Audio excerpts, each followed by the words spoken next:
약간 자, 120조 펴보세요, 문학. 우리 앞에서 이제 소설 계속했고, 오늘은 극에 대해서 나오네요. 우리가 문학의 갈래가 크게 네 가지잖아. 시, 소설, 극, 수필인데, 여기서 이제 오늘은 극 할 거예요. 자, 극의 대표적인 게 희곡과 시나리오거든요.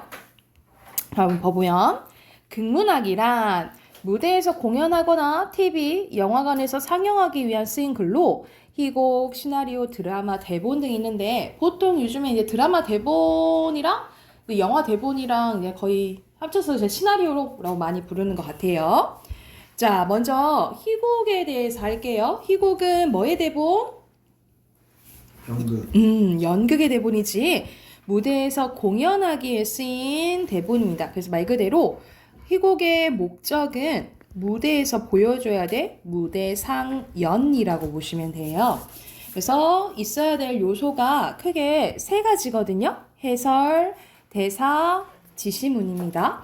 여러분 이제 극과 소설의 가장 큰 특징은 뭐냐면 소설에서는 다 말해주는 사람이 있어. 우리가 소설에서 말해주는 사람을 서술자라고 하잖아요. 그죠? 서술자가 있는데 극에선 서술자가 없어요. 그래서 보통 인물의 대사, 말과 행동으로 사건이 전개가 되거든요. 그런데 앞에 어떤 상황인지 처음에는 설명을 해줘야 될 거 아니에요. 그치? 그 부분에 해당되는 게 해설이라고 보시면 돼요. 해설은 막이 오르기 전에 등장인물, 배경, 무대 장치를 설명하는 글입니다. 그래서 여기서 막이라는 게 나오는데 여러분 오른쪽 잠깐만 봐볼게. 희곡의 장면 단위가 있는데요. 크게 막과 장으로 이루어져 있어요. 자, 막장으로 외우는데 장보다 막이 더 큰 개념이라고 생각하시면 돼요.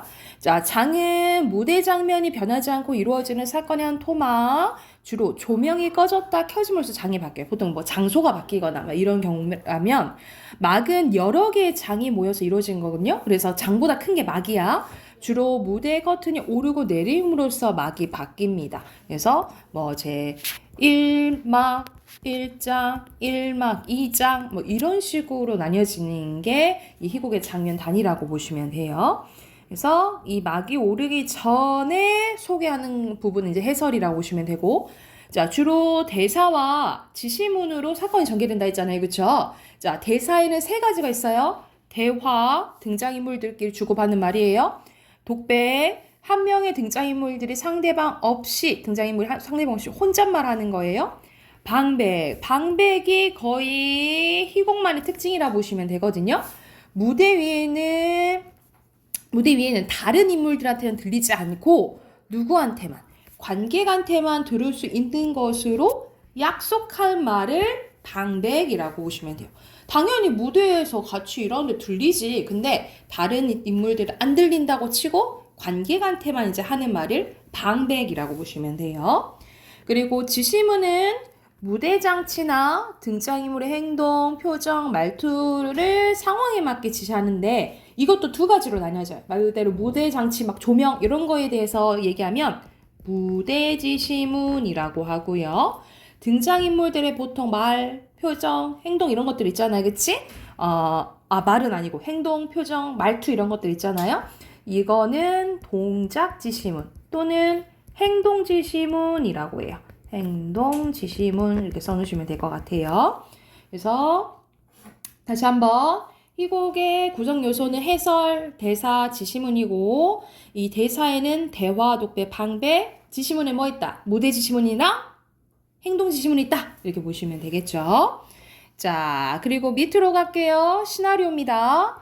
자, 시나리오는 영화를 만들기 위해서 쓴 각본이에요. 희곡과 마찬가지로 뭐가 필요하냐면 해설, 대사, 지시문이 필요하고요. 플러스로 여기서 이제 기본 장면 단위는 장면 번호입니다. 이것을 뭐라 부르냐면 씬 넘버라고 불러요. 씬 넘버라고 부르고, 자, 장면을 효과적으로 나타내기 위해서 다양한 시나리오 용어가 이제 쓰이는데, 자, 기본 장면 단위가 씬 넘버, 장면 번호고요. 내레이션은 뭐냐면 화면은 다른 거야. 화면은 다른 건데 목소리가 들어갈 때 화면 밖에 들어오는 설명 형식의 대사라고 보시면 되고요. E는 effect의 E예요. 효과음이라고 보시면 되고 C, U, close-up이에요. 말 그대로 확대해서 촬영할 때.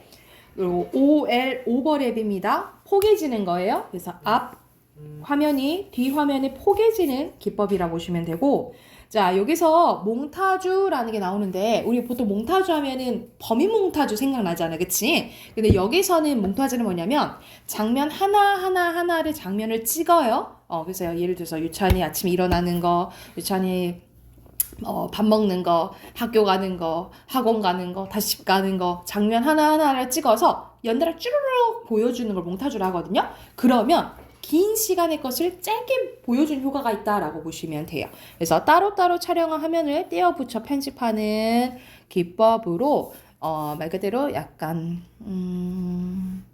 시간을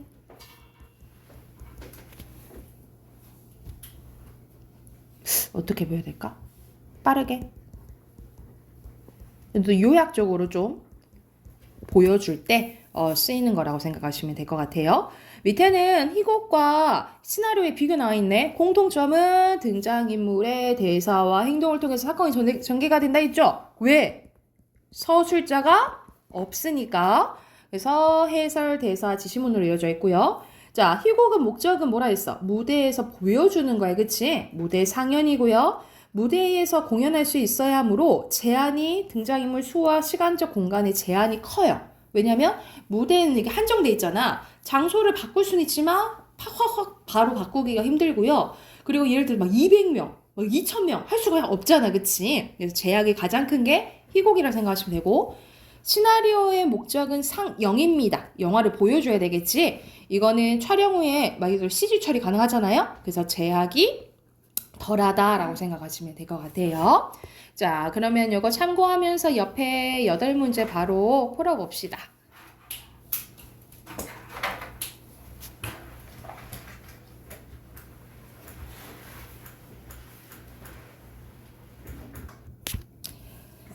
자, 같이 한번 볼까요? 1번에는 영화를 만들기 위해 썼다니까 시나리오죠. 자, 여기서는 앞에서 안 했던 게 나오죠. 커트 2라고 했는데 커트 2는 장면이 바뀌는 거. 그러니까 앞에 걸 끊고 장면을 바꿀 때 쓰거든요. 그래서 장면을 효과적으로 쓰이게 한 이거의 지칭 얘기하는 거야. 이거는 시나리오 용어죠. 자, 3번에 무대를 공연하기 위해서 쓴 이건 희곡 맞고요. 자, 공간적 배경 제한이 심하다 했잖아, 그치? X예요. 자, 5번은 정연과 지민의 주로 대화고요. 이걸 통해 윗글의 드라마를 만들 때 정연이가 말하는 장면과 지민이가 말하는 장면을 포개한다 했잖아. OL이죠, 오버랩이죠. 그리고 7번에 재하, 그리고 8번에 고수죠. 자, 앞으로 갈게요. 114쪽입니다. 자, 114쪽 가보면 영화 마라톤이 나와 있거든요. 이거는 이제 그러니까 자폐를 갖고 있는 아이가 이제 꿈을 말 그대로 꿈이라고도 할 수 있는데 꿈을 이루는 이제 과정이라고 생각하시면 될 것 같아요. 그래서 여기서는 장면 번호 씬 넘버로 나오죠. 씬 넘버 94입니다. 병원 정원 낮은데 정욱이 얘기합니다. 예전에 초원이 마라톤 좋아한다고 했을 때 내가 직접 달려보지도 않고 그딴 소리 하지 말라고 한 거 기억나요? 허공을 바라보고 있는 경숙에게 진지하게 계속 말하는 정욱. 이 경숙이 초원이 이제 엄마예요. 그건 모르는 거예요. 직접 뛰어본 사람만 아는 거죠. 승부를 위해, 기록을 위해, 다른 사람 위해 뛰는 거랑 다른 거거든요. 그럴 땐 멈추고 싶죠. 그리고 멈춰 서 있으면 그 느낌은 쉽게 까먹어요. 그럼 영영 다시 뛸 수 없죠. 제가 페이스메이커 할게요. 같이 뛴다고요. 내가 초원이랑 같이 뛰어주겠다 라고 얘기를 하는 거야. 하지만 우리는 달라요. 남들과 달라요. 똑같지 않다고요. 그걸 깨닫는데 20년이 걸렸어요. 바보처럼. 그깟 200시간 뭐가 달라졌을 것 같아요? 어림도 없어요. 그 애 마음 아냐고요? 그걸 알면 나 지금 당장 죽어도 소원이 없어요. 가세요. 이제 안 해요. 내 그놈의 걸 알 때까지 하루라도 더 살기 위해서라도 이제 마라톤 안 해요. 라고 이제 얘기하는 부분이야. 우리 앞에서 배웠던 몽타주 나온다. 그치? 그러면 장면을 연달아 보여주는 거죠. 학교로 가는 승합차에 올라타는 초원. 차에 타기 전 아파트를 올려다보지만 엄마가 늘 손 흔들어주던 자리에 아무도 없습니다. 이때 엄마는 어디 가 있냐면 병원에 있어요. 잔력을 보는데 10월 10일 날이 눈이 갑니다. 미련을 버리려는데 텔레비전을 켠다. 아파트 복도 구석에 앉아 정욱이 사준 얼룩말 러닝화를 박스에서 꺼내보는 초원. 냄새를 킁킁 맡아본 후 다시 박스에 넣습니다. 자, 옆에는 이제 중략 부분 줄거리인데요. 경숙은 퇴원하고 초원은 정욱의 마라톤 훈련을 받지 않으나 깊은 밤 운동자를 스스로 혼자 달립니다. 10월 10일이 어떤 날이었냐면 10월 10일이 마라톤 대회가 열리던 날이었어. 초원은 혼자 대회 현장을 가게 됩니다. 초원이 사라지자 놀란 경숙과 동생 중원은 초원을 찾아 나서며 대회 현장에서 초원을 발견하게 됩니다. 그래서 씬 넘버 101이네요. 춘천 공설 운동장 아침입니다. 경숙, 초원을 잡아 끌지만 초원은 움직일 생각을 안 한다. 너 뛰다가 쓰러지면 또 주사 맞잖아. 주사 맞을 거야? 안 쓰러져. 초원이 안 쓰러져. 그 순간 탕 울리며 출발 총성. 와하는 함성 소리와 함께 물밀듯이 밀려나가기 시작하는 사람들. 그 틈 바구니에서 손을 붙잡은 채 서로 노려보고 있는 초원과 경숙이. 엄마, 중원이가 엄마가 그런 거죠. 초원아, 나중에 오자. 오늘 안 돼. 너 혼자서 안 돼. 초원 모자와 거칠게 부딪히며 출발하는 사람들. 달려가는 수많은 사람 틈에서 보였다 안 보였다 하는 초원과 경숙. 하지만 초원의 손을 꼭 잡고 있는 경숙. 초원아, 엄마가 잘못했어. 이제 이런 거 안 시킬게. 초원이 다리는 100만 불짜리 다리 하면서 어느새 손이 풀리고 초원은 바람처럼 군중들 틈으로 사라집니다. 그러면서 이제 마라톤을 하게 돼요. 그래서 여기서 중심 인물은 딱 나오죠. 초원이랑 경숙이고요. 배경은 마지막 이제 장면인 춘천 공설 운동장을 쓸게요. 공설 운동장 아침 마라톤 대회가 열리는 날이죠. 자, 여기서 주된 갈등은 초원이와 경숙의 약간 외적 갈등이 일어났지만 마지막에는 이제 초원이 원하는 대로 이제 마라톤을 하게 되는 거죠. 그래서 주제는요, 마라톤을 통해 자신의 삶의 주인공이 되어가는 초원 이야기라고 보시면 됩니다. 마라톤을 통해 자신의 삶의 주인공이 되어가는 초원까지 쓰시면 되고, 뒤로 넘겨서 세 문제 바로 풀게요.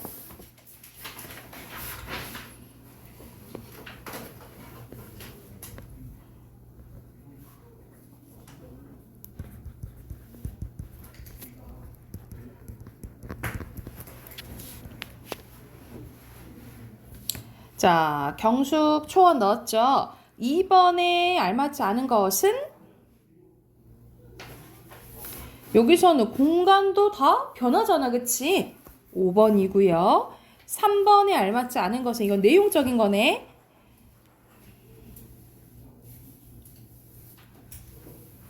여기서 초원이는 계속 달리고 싶어 하잖아, 그치? 근데 힘들고 막 쓰러지고 막 이러니까 이제 말리려고 했던 거죠. 2번이에요. 자, 뒤로 넘기면 극이 나와야 되는데 여기는 희한하게 소설이 하나 나와 있더라고요. 그래서 이거는 소설인데 소설 내용 바로 한번 봐볼게요. 공선옥의 힘센 봉숭아라는 작품이거든요. 바로 내용 봐볼게요. 떡볶이 가게에서 일하는 나는 주인 아줌마가 약속한 날짜에 임금을 주지 않자 홧김에 가게 봉숭아 화분을 망가뜨립니다. 그리고 아르바이트 경력이 많은 용우의 도움을 받아서 밀린 임금을 받아내려고 하는 상황이에요. 어느새 모여든 사람들에게 들으라는 듯이 아줌마가 악을 씁니다. 되두는 게 아니고 돈을 달라고 하는 건데요. 용우도 지지 않아요. 삶의 현장에 용우를 저렇게 단련시켰다. 그런데 이민술은 뭐란 말인가? 그래서 나라고 나오잖아요. 그치? 그래서 이 소설의 시점은 1인칭 주인공 시점으로 볼게요. 그래서 아줌마가 이 얘기를 합니다. 자, 그래 돈 줄란다. 나한테 대드는 걸 믿지만 그리고 친구랍시고 와서 거드는 것이 가상해서 내가 돈을 주긴 준다마는 가만히 있어봐라. 야, 민수야. 네 지난번에 말도 안 하고 무단 결근한 날 있었지? 그것도 하필 제일 바쁜 날에. 말하고 빠졌는데요. 그날은 학교 폭력 문제로 학원이고 알바고 어떤 이유가 있어도 학교 끝나고 모두 나무라고 담임이 오금을 박는 바람에 어쩔 수가 없었다. 우리는 그날 담임에게 기합을 받았고 나는 분명히 아줌마에게 전화를 했는데 단지 아줌마가 전화를 받지 않았을 뿐이다. 그런데 이제 와서 무단결근이라니. 무단결근 시 이틀치 일당 제한다는 약속 안 잊었지? 나는 그런 약속을 한 적이 없대. 그러나 그리고 망가지 화분값은 당연히 민수 네가 물어야겠지? 자, 그러면 얼마야? 3천 곱하기 20 몇이. 아줌마의 단판은 지루했는데 용우는 3,770원을 달라고 이제 얘기를 했고 아줌마는 끝까지 3,000원을 고수했다라는 거야. 두 사람의 대결은 팽팽했고 나는 웬일이지 그게 너무도 피곤해버려서 알바비고 뭐고 다 그만두고 싶은 마음이 간절해지기 시작했다. 나는 문득 내가 망가뜨린 봉숭아 화분에 눈이 갔는데 화분은 깨졌지만 봉숭아는 다행히 아직 살아있었는데 뿌리에 흙덩이를 감은 채 넘어진 봉숭아는 천연덕스럽게 꽃을 피우고 있었다. 나는 문득 어떤 생각을 하냐면 봉숭아 꽃이 참 아름답던 그 순간에 하게 된 거야. 봉숭아는 아름다운데 이 아름다운 봉숭아를 키우는 떡볶이집 아줌마는 왜 이렇게 아름답지 않은가? 이런 생각을 하게 된 거예요. 아줌마가 원래부터 저렇게 아름답지 않은 사람이었을까? 원래부터 아름답지 않은 사람도 아름다운 꽃을 키울 수가 있을까? 아줌마에게도 이처럼 아름다운 때가 있기나 했을까? 내가 한참 돈보다 꽃 생각을 하고 있었다라는 거야. 그래서 여기서는 이 돈에 대해서 되게 조금 부정적인, 물질적인 것에 대해서 약간의 부정적인 마음이 좀 드러나죠. 그쵸? 그래서 느닷없이 천지를 진동하는 아줌마의 울음소리가 막 들리는 거야. 내가 저놈의 취할 만한 새끼들한테 무시당하는 만큼 나쁜 사람은 아니요. 근데 저놈의 새끼들이 나를 떡볶이집 아줌마를 무시하는 거야. 이거 내가 떡볶이 팔아서 무시무시가 되겠다고 저런 놈의 새끼들한테 하고 막 이렇게 이제 난리가 난 거지. 고개를 들 수가 없었다. 아줌마가 원망하는 대상이 나라는 사실을 죽고 싶도록 괴로워서 나는 꼼짝도 할 수가 없었다.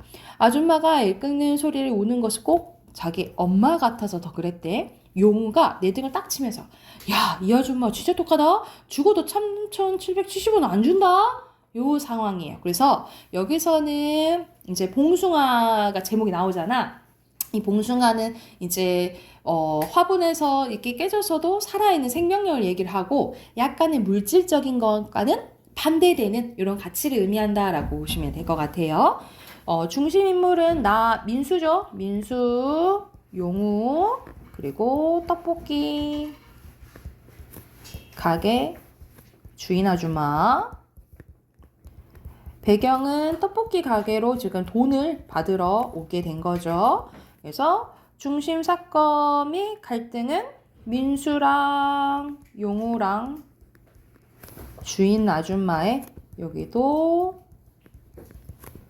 외적 갈등이라고 보시면 될 것 같아요. 그래서 이 소설의 주제는요. 물질 우선 사회에서 정신적 황폐함을 이겨내는 아름다움에 대해서 얘기했다라고 보시면 돼요. 이 아름다움이 이제 나타내는 게 제목인 봉숭아겠죠. 그래서 이 물질적인 것보다 힘센 봉숭아라고 생각하시면 되겠죠. 주제 쓰시고 옆에 네 문제 풀게요.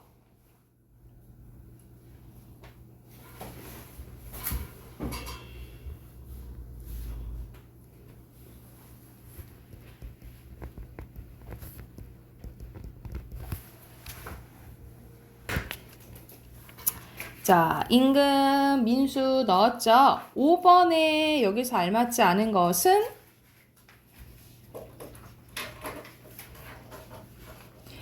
전화를 했는데 아줌마가 받지 않은 적 있죠? 자신의 거 아니지, 그치? 민수 거죠? 5번에 5번이고 6번에 알맞은 것은 저거는 꽃은 아름다운데 왜 아줌마는 아름답지 않을까라고 얘기했잖아요. 그치? 5번이고요. 7번의 외적입니다. 오케이, 우리 비문학으로 갑시다.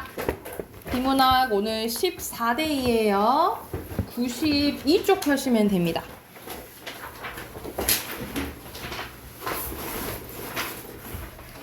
자, 문단 표시하시고 92쪽부터 96쪽까지 풀게요.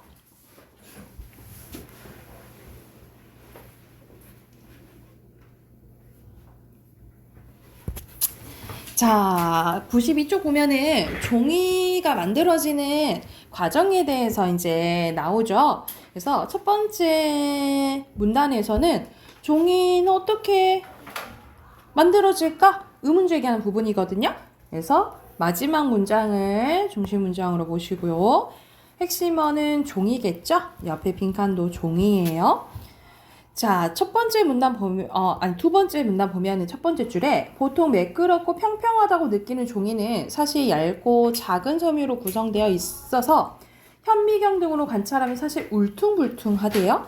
하지만 우리가 느끼지 못하는 거는 그 느끼는 범위를 벗어났기 때문이라는 거지. 그래서 여기서는 사실 종이는 울퉁불퉁하다라는 내용이고 3문단부터 종이가 만들어지는 과정이 나와요. 첫 번째 보면 먼저 종이는 무엇으로 만들어질까인데 많은 사람들이 알고 있는 것처럼 종이는 우리 나무잖아, 그치? 근데 나무 중에서도 그 속에 섬유 셀룰로스가 바로 주된 종이의 성분이래요. 그러면 당연히 여기서 핵심어는 셀룰로스가 되겠죠. 옆에 빈칸도 셀룰로스 쓰시면 됩니다.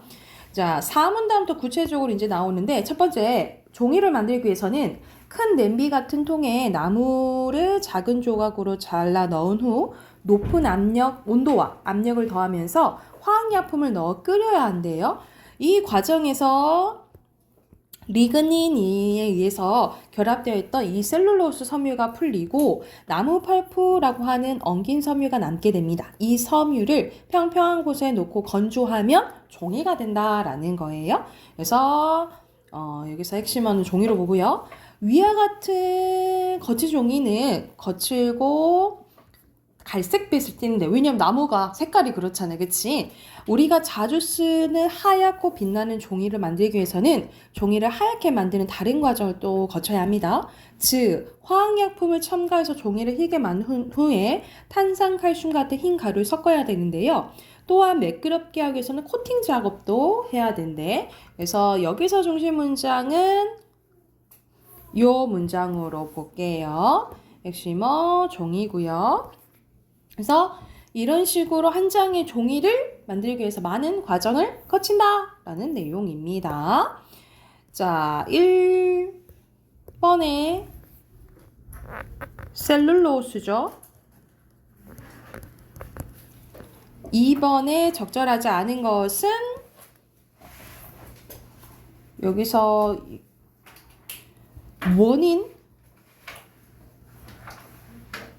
원인은 아니죠. 주된 성분 얘기하니까 2번이고요. 3번에 적절하지 않은 것은 뭐 연구 진행되고 있다는 안 나와 있죠. 마지막에 4번이고요.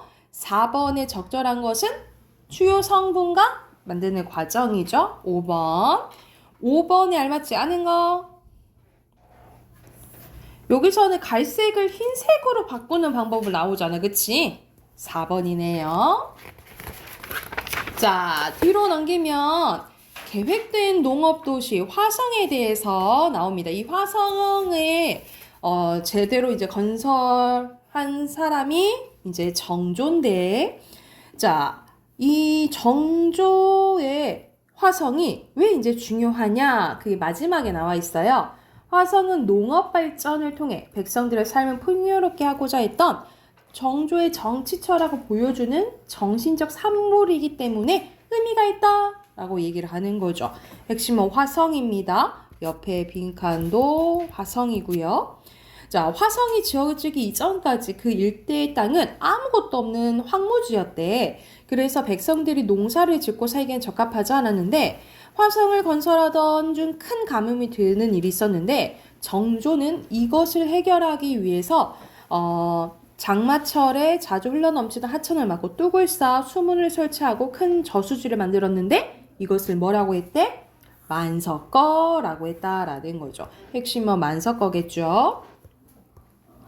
자, 또 만석거 근처에 대유둔이라는 대규모 농장을 만들고 만석거의 물을 끌어다 농사에 쓸 수 있게 했대요. 대유둔은 평소에는 농사를 짓는 사람이 때에 따라 군사가 되는 병농일체, 군사제도를 운영하는 적합한 형태의 농장으로 정조는 농장의 3분의 2는 병사들에게 나누어 농사를 짓게 하고 나머지 3분의 2는 가난한 백성들에게 나누어 줬다라는 거죠. 그래서 여기서는 뭐에 대한 설명? 대유둔에 대한 설명이네요. 빈칸 넣으시면 되겠죠. 정조는 대유둔의 땅을 경작하는 백성들에게 농사에 필요한 소품만 아니라 모든 농기구도 제공해 주었는데 그 대신 농사를 지은 쌀의 반을 땅값으로 받아 화성을 유지하고 관리하는 비용을 사용했대요. 정조는 이러한 정책을 실시함으로써 황무지 같았던 화성을 탈바꿈시켰다라는 내용이네. 여기서는 마지막 문장을 중심 문장으로 볼게요. 핵심어 여기서는 정조입니다. 자, 6번에 만석거고요. 7번에 적절한 것은 4번이고요. 8번에 알맞지 않은 거 정조는 병사도 생각하고 농민도 생각한 거잖아요. 그치? 군사조도 소홀히 한 거 아니죠? 4번이고요. 9번에 적절한 것은 만석과 대유도 나오죠? 4번. 10번에 적절한 것은 만석거를 만들고 그 다음에 뭐를 써? 대유도 만든 거잖아. 그치? 1번이죠. 이거 넘겨서 어휘 볼게요. 1번에 1번, 2번에 1번, 3번에 3번, 4번에 3번이고요. 5번에 1번, 6번에 2번, 7번에 1번입니다. 자, 8번부터 순서대로 번호 쓸게요. 2, 4, 5, 6, 3, 1이고요. 됐나요?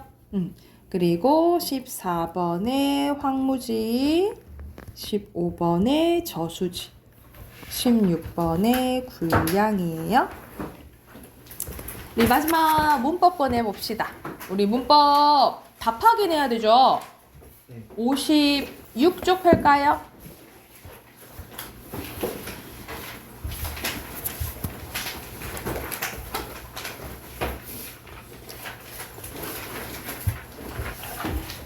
(56쪽부터) 채점할게요.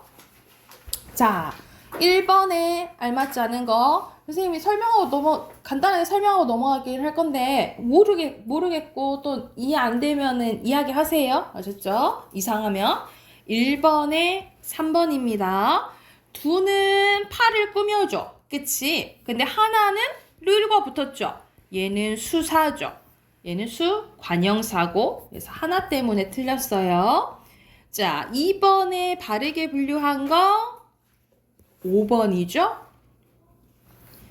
자, 3번에 알맞게 얘기한 사람이네 2번이고요. 4번에 여기서는 주체 역할하냐 홀로 쓰이냐 이 말이잖아. 그치? 여기서는 명사가 그런 역할을 하잖아요. 체언 생각해도 되겠네. 그치? 더 크게. 그래서 여기서는 1번이고요. 자, 체언의 개수가 가장 많은 거네. 그래서 이 체언 동그라 해볼게요. 여기 명이죠. 살던 사람 중, 이도 맞겠네. 여기 살던 이 중, 살던 사람 중 이 뜻이니까. 그치? 이곳 음식물 쓰레기. 국어 선생님 명수 책 권. 아무 바람 언덕 꽃. 저희, 그것, 죄송, 따름. 그래서 답은 3번이에요. 됐나요? 자, 6번 가볼게. 공통적으로 여러분, 그대와 그것의 공통점은 대명사거든요. 대명사야. 근데 차이점은 그대는 인칭 대명사고 그것은 지시 대명사다. 이렇게 쓰면 되겠죠. 자, 7번 가볼게요. 여러분, 떨어진다 되잖아. 얘는 동사예요. 그쵸? 섭섭하다는 형용사죠. 얘네들의 공통점은 뭐 용언의 특징 고르면 되겠네. 그치? 3번이고요. 8번에 품사가 나머지 거 다른 것은 3번이죠. 얘만 형용사고 나머지 동사. 9번에 적절하지 않은 거. 여러분, 형용사는 명령형이랑 청형이랑 붙을 수가 없어요. 5번이고요. 자, 여러분 여기서는 뭐가 들어가겠니? 뒤에 다 체언이 있네. 그치? 그러면 체언을 꾸며줘야 되니까 관형사가 들어가야 되잖아? 그러면 관형사의 역할이랑 형태 변화 여부를 쓰래. 관형사는 어떤 역할을 해요? 뭘요? 그치? 체언을 꾸며주는 역할을 하면서 형태는 변해요, 안 변해요? 형태는 변하지 않는다. 간단하게 여러분, 불변하다 이렇게 써도 돼요. 불변하다 이렇게 써도 돼.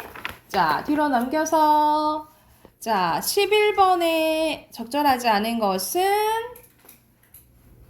1번이고요. 모든 수관형사예요. C에 해당돼요. 자, 12번에 항상은 부사죠. 같은 것은 5번. 13번에 적절하지 않은 것은 3번이에요, 여러분. 과연은 문장 전체를 꾸며주는 문장부사라 했잖아요. 그치? 앞에 나온 거 가리키는 거 아니고요. 14번에 알맞지 않은 것은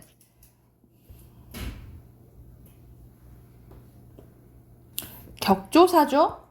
주격조사니까, 그치? 같은 자격으로 이어주는 접속조사 맞아요. 보조사죠? 다른 걸로 바꿔줘요? 특별한 뜻을 더해주는 거죠? 3번이네요. 15번에 예시로 적절한 거야. 각각 격조사, 보조사, 접속조사 구별하는 거거든요. 접속조사죠? 보조사죠? 접속조사죠? 격조사죠? 보조사죠. 그래서 답은 2번이에요. 됐나요? 자, 16번에 어머나 감탄사잖아. 4번이고요. 17번에 바로바로 써볼게. 의존 명사 보조사. 글씨가 조사예요. 설마 부사 옛 관형사. 개 명사 따름 명사.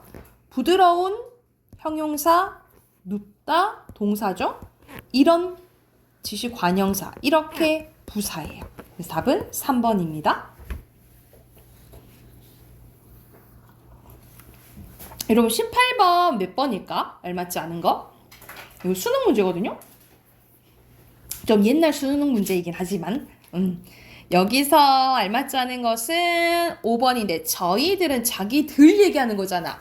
1인칭이 아니라 이건 3인칭으로 볼게요. 됐나요? 네. 선생님 넘어간 것 중에 혹시 질문 있을까요? 괜찮나요? 그러면 다음 진도 넘어가 봅시다. 여러분 60쪽입니다. 자, 60쪽 형태소 나오는데 우리 형태소 1학년 때 배우긴 했잖아. 그치? 자, 근데 이 형태소랑 어근과 이제 접사에 대해서 할 건데 우리가 1학년 때 하긴 했죠. 하긴 했지만 다시 한번 이제 복습한다라고 생각하고 우리가 형태소로 나누고 단어로도 나누고 이것을 완벽히 개념 지어 놓으셔야 돼요. 아셨죠? 자, 형태소입니다. 일정한 뜻을 가진 가장 작은 말의 단위예요. 뜻을 가지고 있지만 가장 작은 거예요. 그래서 나눌 수 있을 때까지 나눌 수 있는 거라고 생각하시면 되거든요.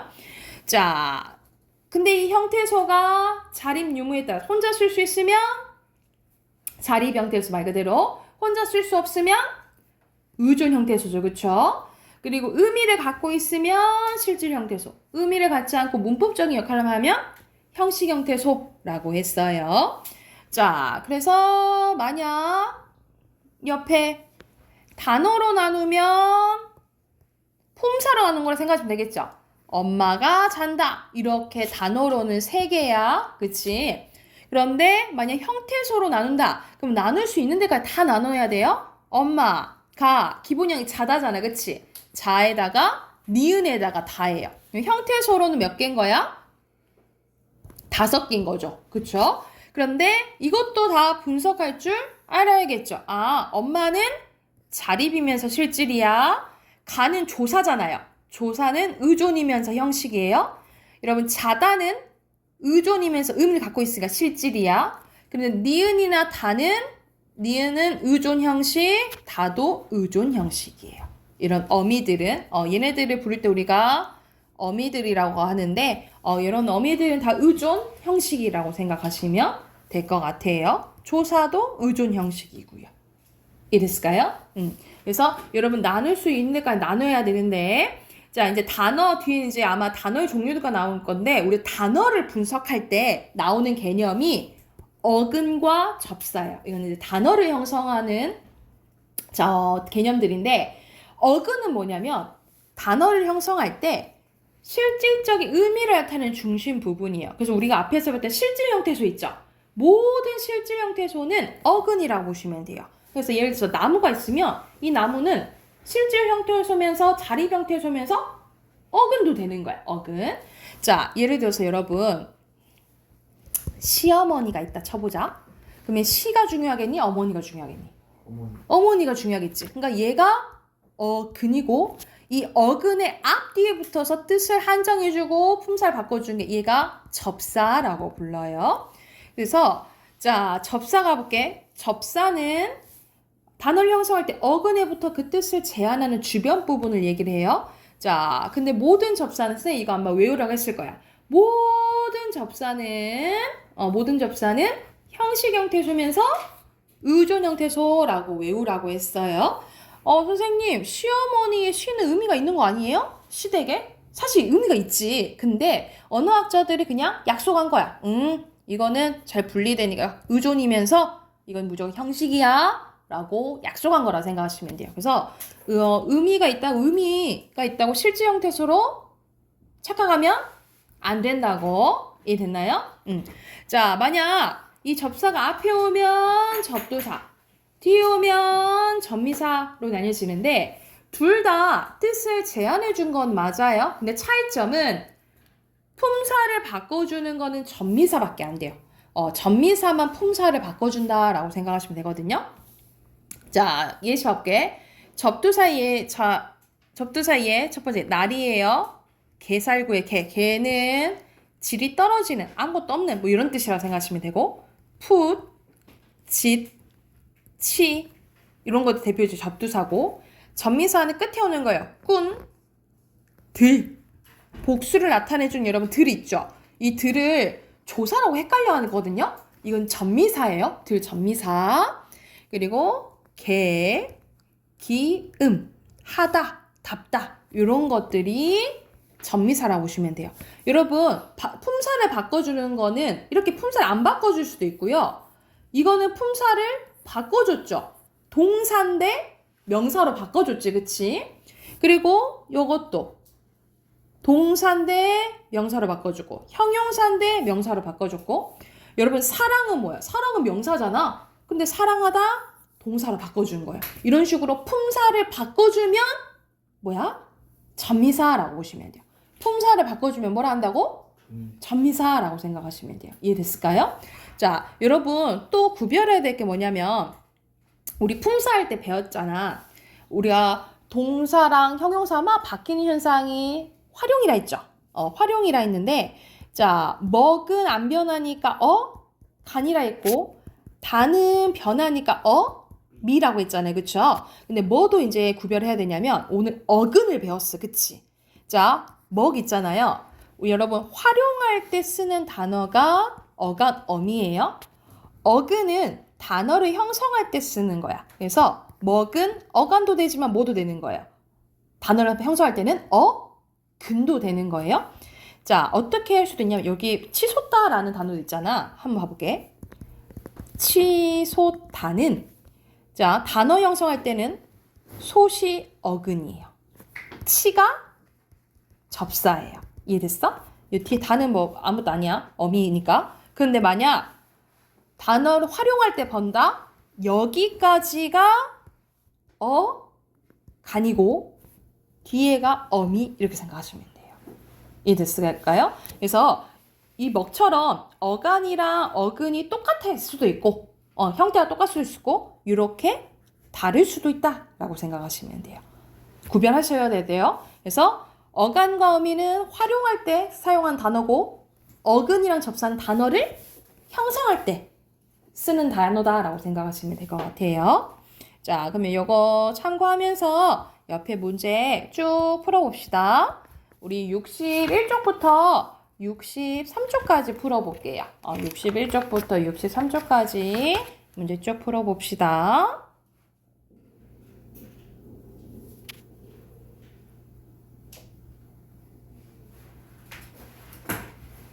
자, 답 확인해 볼게요. 61쪽. 자, 여기서는 더 이상 쪼개서 뜻을 잃어버리는 것은 형태소죠. X. 2번에 O. 어근은 자립형태소. 다 자립형태소일까? 먹다도 여러분 어근이에요? 다 아니야. 이건 맞을 수 있는데 X예요. 자, 바다, 매우만 자립이고 나머지 의존이겠죠? 그죠? 그 다음에 실질 찾을게. 바다, 매우, 예쁘. 그리고 나머지 답다, 형식 형태소겠죠. 의존도 의존 좀 써줄까? 예쁘, 답다죠. 어근으로만 이루어진 거 선생님 동그라미 칠게요. 배나무, 하늘, 돌다리고요. 여기서 햇이 접사거든요. 치솟다의 치가 접사고 그래서 햇배, 치솟다 2번에 쓰시면 되겠죠. 풋사랑, 사기꾼, 날달걀, 달리기. 밑에 1번에 형태소, 2번에 자립, 의존, 3번에 어근, 4번에 전미사예요. 자, 뒤로 넘겨서 1번에 적절하지 않은 거. 여러분 실질 형태에서 대표적인 게 먹 있잖아. 근데 이 먹은 먹 자체가 단어가 아니고 먹다 자체가 단어거든요. 그래서 2번 잘못됐고요. 자, 2번은 나는 겨울이 매우 싫다죠? 답은 3번. 자, 형태소의 개수가 같은 것끼리 묶으래. 하나, 두 개예요. 두 개, 하나, 두 개, 하나, 둘. 이건 세 개네. 그리고 이건 두 개, 두 개. 두 개, 세 개예요. 답 4번이고요. 됐나요? 자, 그리고 4번에 형식 형태요소가 포함되지 않은 것은 구름, 눈물, 나팔꽃입니다. 자, 5번에 의존 형태에서 몇 개일까요? 하나, 둘, 셋, 네 개예요. 이렇게 네 개야. 4번이고요. 자, 여기서 형태에서 분석해볼게. 기본형이 그리다죠. 미음 나눌 수 있어요. 그 다음에 떡, 이다. 겠죠? 아니 2단 한꺼번이다. 2단은 조사하니까 2단 한꺼번이에요. 그러면 실질이면서 자립은 집, 그 집 떡밖에 없어요. 그 집 떡. 그리고 7번에 1번, 8번에 어근 앞에 붙어서 뜻을 더하니까 접두사죠. 접두사 요거 하나 있네. 4번이고요. 9번에 적절한 거예요. 애벌레 어린 작은 맞아요. 1번입니다. 9번 1번이에요. 10번에 도둑질, 날고기, 헛소문, 해냥파. 접사가 붙네, 그치? 5번이고요. 자, 여기서는 게임하는 거네. 지우개의 형태소만큼. 지우 플러스 개잖아. 오른쪽으로 2번 가고요. 막내딸, 막내 플러스 딸, 어근 2개예요. 2번 내려가고요. 먹었다, 하나, 둘, 3개죠? 까는데? 아니다. 실질이잖아. 실질은 먹 하나죠. 미쿡이네. 2번이고요. 자, 12번에 선생님 동그라미 친 게 접사야. 적절한 거 고르는 거예요. 4번입니다. 몹시는 하나의 부사니까 몹이랑 시 나눌 수 없어. 자, 13번에 여러분 선생님 먼저 단어로 나눠볼게. 할머니, 의, 덮버선이 참 예뻤다. 하나, 둘, 셋, 넷, 다, 6개예요. 그죠? 형태소로 나눠볼게. 할머니, 의, 덧, 버선이 참 기본형이 뭐야? 예쁘지? 다 이렇게 나눠지거든요. 그럼 이 형태소는 하나, 둘, 셋, 넷, 다, 7, 8, 9개네. 그쵸? 근데 의존 형태로 찾아볼까? 하나, 둘, 셋, 넷, 다, 6개. 그쵸? 답 3번이네. 4번에는 전미사가 아니고 접두사가 있죠? 덫이란 접두사가 있는 거고. 여러분 실질 형태의 소면서 자림 몇 개야? 여기까지 고쳐보자. 실질이면서 자림 몇 개야? 하나, 둘, 3개. 참까지 3개예요. 갈 준비를 빨리 하십니다. 여러분 오늘 틀린 단어 있으신 분들 써오시고 단어는 다음 주부터 하겠다고. 내일 볼게요.